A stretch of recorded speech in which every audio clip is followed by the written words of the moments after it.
Friends, आज हम बात कर रहे हैं टाटा पावर कंपनी लिमिटेड की। यह स्टॉक बहुत ज़्यादा मजबूत लग रहा है फिलहाल, जबकि बाजार में दबाव बना हुआ है। उसके बावजूद भी यहाँ पे अच्छी खासी खरीदारी हो रही है और अच्छे वॉल्यूम के साथ में कामकाज हो रहा है, जो इशारा है कि आगे ये स्टॉक तेजी से बढ़ सकता है। तो क्या इस समय हमें टाटा पावर में इन्वेस्टमेंट करना चाहिए? वैसे बाजार में दबाव बना हुआ है, क्या पावर सेक्टर में आगे तेजी जारी रह सकती है? जो नीति आयोग की रिपोर्ट है वो जो इशारा कर रही है, उसके हिसाब से आने वाले समय में टाटा पावर में हमें बहुत बड़ी तेजी देखने को मिल सकती है।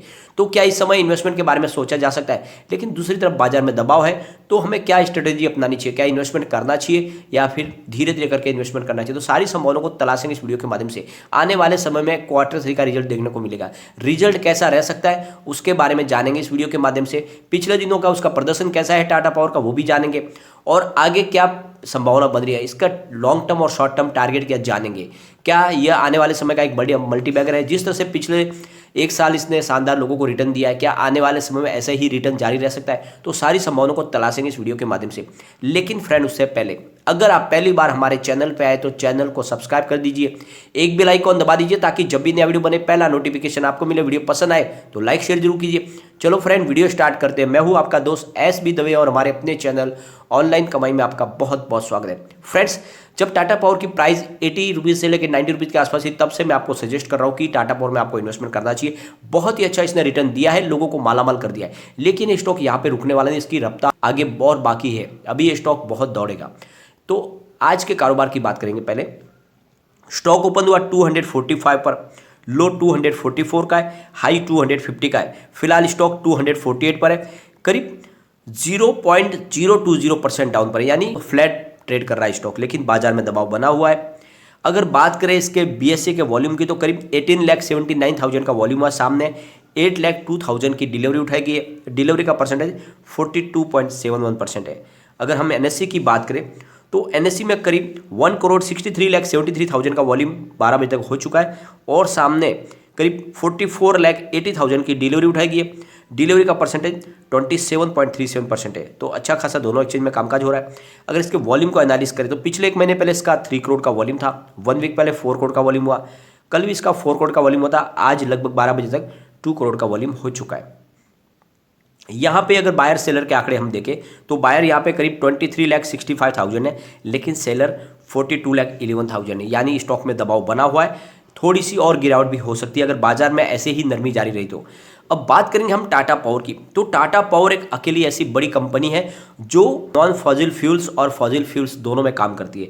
यानी यहाँ पे कंपनी का ग्रीन एनर्जी का बिजनेस भी है, रिन्यूएबल एनर्जी का बिजनेस है, साथ में कंपनी का परंपरागत ऊर्जा का कारोबार भी, यानी कोल, गैस और ऑयल से बिजली का उत्पादन करती है। साथ में हाइड्रो इलेक्ट्रिक पावर भी बनाती है कंपनी, और उनके रिन्यूएबल एनर्जी सेक्टर में विंड, सोलर और वेट्स से भी बिजली बनाती है। तो आप देख लो, इनके पास ऊर्जा के हर स्रोत है और इसीलिए ये कंपनी आगे ग्रो कर सकती है। क्योंकि आने वाले समय में जिस तरह से ग्रीन एनर्जी का कारोबार आगे बढ़ने वाला है, तो ये कंपनी का कारोबार यहाँ पे रुकने वाला नहीं है, क्योंकि कंपनी ग्रीन एनर्जी का बिजनेस भी कर रही है और बहुत तेजी से अपने बिजनेस को आगे बढ़ा रही है। इन्होंने EV चार्जिंग स्टेशन लगाने शुरू कर दिए, बहुत सारे बिजनेस टाइप कर लिए और आने वाले समय में रास्ते पे आपको सिर्फ EV व्हीकल ही दिखेंगे। और ऐसे समय में टाटा पावर के रिवेन्यू में हमें बहुत ज़्यादा बढ़ोतरी होती हुई दिखाई देगी। दूसरी तरफ सोलर रूफटॉप का काम बहुत तेज़ी से आगे बढ़ रहा है और अब तो EV चार्जिंग के लिए सोलर रूफटॉप भी लगाए जा रहे हैं। तो इनके काम की जो प्रचुर संभावना है और ये कंपनी बहुत ज़्यादा आगे बढ़ेगी। दूसरी तरफ एक और नीति आयोग की जो रिपोर्ट निकल कर आई है कि 2030 तक कोल डिमांड पीक पर होगी। इसका मतलब आने वाले 2030 तक जो कोल सेक्टर जो है वो भी तेजी से आगे बढ़ेगा, यानी थर्मल पावर प्लांट भी रुकने वाले नहीं है, वहाँ से भी इनको बहुत अच्छा रेवेन्यू मिलने वाला है। तो कंपनी के फिलहाल कारोबार में हमें और तेजी दिखाई देगी, क्योंकि इनके दोनों जो पावर के जो सेक्टर है, यानी जो नॉन फॉसिल फ्यूल्स और फॉसिल फ्यूल्स, दोनों ही कारोबार बहुत तेज़ी से आगे बढ़ सकते हैं 2030 तक। तो ऐसे में ये कंपनी सोना उगल सकती है और आपको बहुत ज़्यादा रिटर्न दे सकती है। तो इन्वेस्टमेंट आपको करना चाहिए। यहाँ पे देखें तो 74.45 रुपये का लो, 267.52 रुपये का ये फिलहाल स्टॉक 248 पर है।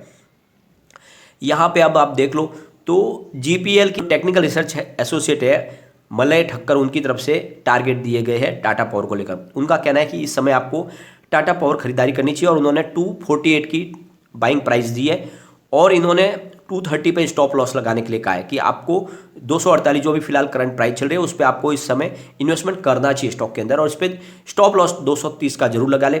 इसका टारगेट इन्होंने 310 का दिया, यानी बहुत ही शानदार रिटर्न मिल सकता है बहुत ही कम समय में। और ये जो उनका कहना है कि जब इसकी प्राइस बढ़ने लगेगी तो जो फर्स्ट इनका रेजिस्टेंस रहेगा वो 267 का है, उसको हिट किया तो फिर जो सेकंड टारगेट निकल के आएगा वो 285 का होगा और सीधा थर्ड टारगेट इनका 310 का है। तो इस तरह से आपको बहुत जल्दी स्टॉक 310 में जाता हुआ दिखाई दे सकता है, लेकिन ध्यान रखें बाजार में अगर गिरावट का माहौल बना तो स्टॉक नीचे भी जा सकता है, इसलिए आपको 230 का स्टॉप लॉस लगा लेना चाहिए। अब फ्रेंड्स, सबसे बड़ी बात यह है कि टाटा पावर ने अपने रिजल्ट के लिए डेट डिक्लेयर कर दी है। आने वाली फरवरी महीने की 9 तारीख को इनका रिजल्ट हमें देखने को मिलेगा और जिस तरह से पिछले दिनों इन्होंने रिजल्ट पेश किए बहुत ही शानदार है, वैसे ही रिजल्ट आगे भी देखने को मिल सकता है। पिछले दिनों इनका कारोबार भी बहुत ज़्यादा ग्रो किया है और इस वजह से मुझे लगता है कि हमें रिजल्ट बेहतर देखने को मिल सकता है। अगर Q2 के रिजल्ट की हम बात करें तो इनका रेवेन्यू 10.01 थाउजेंड करोड़ रुपये निकल कर आया था, जहाँ पे 20.75% की ईयर ऑन ईयर बेसिस पे हमें बढ़त देखने को मिली। नेट इनकम 421.51 करोड़ रुपये की रही, जहाँ पे 50.75% की ईयर ऑन ईयर बेसिस पे बढ़त देखने को मिली। नेट प्रॉफिट मार्जिन 4.21% रही, जहाँ पे 24.93% की ईयर ऑन ईयर बेसिस पे बढ़त देखने को मिली।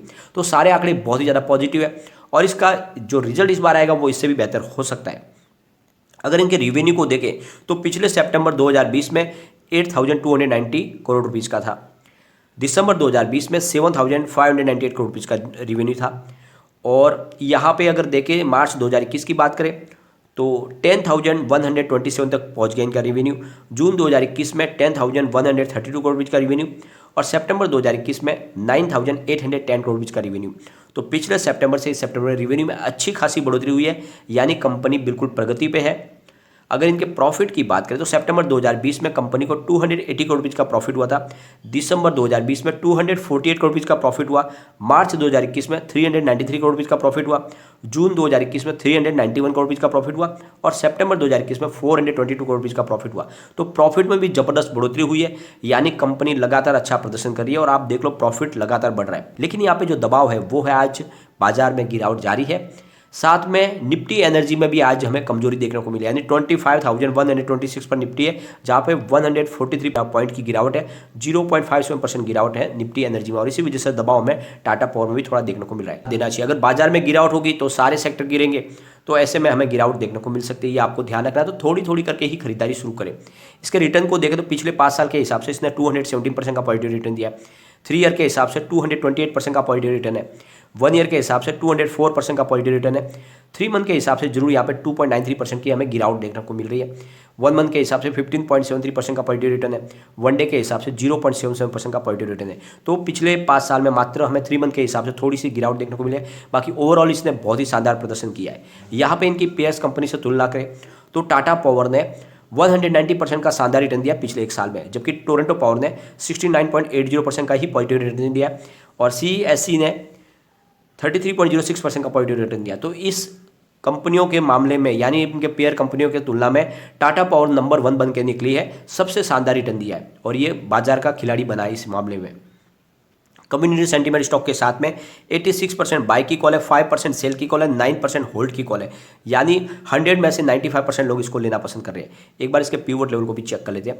तो यहाँ से अगर स्टॉक स्लिप होता है तो 245 पर फर्स्ट सपोर्ट है, सेकंड सपोर्ट 241 का है और थर्ड सपोर्ट निकल के आ रहा है वो 238 का है। तो गिरावट में ये 238 तक जा सकता है। ऊपर की तरफ मूव करने पे जो टारगेट निकल के आ रहे हैं 252 का फर्स्ट टारगेट है, सेकंड टारगेट 255 का, थर्ड टारगेट 259 का, ये आपको ध्यान रखना है। और स्टॉक बहुत ज़्यादा मजबूत है क्योंकि कंपनी ग्रीन एनर्जी का और इसका जो परंपरागत ऊर्जा का दोनों काम कर रही है कंपनी। आने वाले समय में इस कंपनी का भविष्य मुझे बहुत ज़्यादा उज्ज्वल लग रहा है क्योंकि लगातार अच्छा काम करने वाली कंपनी है और हिंदुस्तान की सबसे बड़ा घराना है, टाटा ग्रुप की कंपनी है, इसीलिए इसमें आपको इन्वेस्टमेंट करना चाहिए। ये स्टॉक आपको जैसा है पिछले दिनों उसने रिटर्न दिया उससे भी शानदार रिटर्न दे सकती है।